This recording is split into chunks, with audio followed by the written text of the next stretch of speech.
capital punishment in the South, and as far as the gentleman from White Rock, he said it was $50,000 as taxpayers we pay. I think it's more like $125,000, and I don't believe these people have a right to live when they take a life. I believe in capital punishment, and as Inga said, it's a great deterrent. You know, these guys have got it too easy. And another point that was brought up about how they like it better inside. They can't function in society. They learn a lot more in prison how to take people in society because we don't know what that world is like. And I think it's very unfair that we should even allow these people to live that take lives. Good. I have a couple things I'd like to say. One, as far as a life for a life, that's fine. However, what happens if you take the wrong life, or if someone serves 16 or 17 years and they find out that the evidence given was false?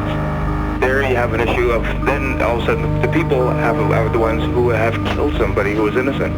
That's one point. Another point is, when we're talking about letting this one guy out of prison because he's sick and dying, well, that's fine. Okay, I'm personally against that. However, the thing that I'm also looking at is that some lawyer's going to say, well, okay, if it works for that guy, okay, this person here is dying, say, of AIDS. Well, they forget to mention the fact that maybe he contracted AIDS when he was raping somebody, he or she for that matter. Why should that person get out? They shouldn't.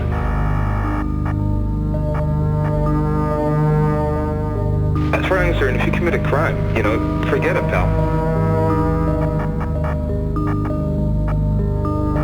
Why in the world should society do anything other than take them and throw away the key? Okay, I agree with that. I agree that if you have committed that many violent crimes, you should be in jail for life because you're not going to ever, get back on the right streak. However, these people do not suffer in prison. I have a relative in prison, and she lives a total life of luxury.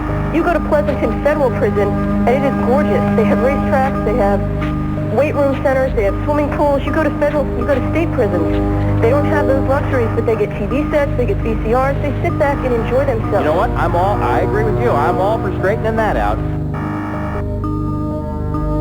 Jews are cheap, Chinese can't drive, gays are limp-wristed, lisping, they prowl and recruit young boys, the Irish are drunks, Southerners are inbred, redneck, illiterate racists, Mexicans are lazy and good at auto bodywork, Filipinos like to eat dogs, Arabs are terrorists who own 7-Elevens and Arco stations, the French are snotty, the Polish are stupid, women are less confident and more emotional than men, Koreans have body odor, Italians are involved in organized crime, black women are welfare queens with numerous illegitimate children, black men are gang members involved in criminal activity and are well endowed, old people are senile, beautiful women are stupid, blondes are stupid, beautiful, successful women slept their way to the top,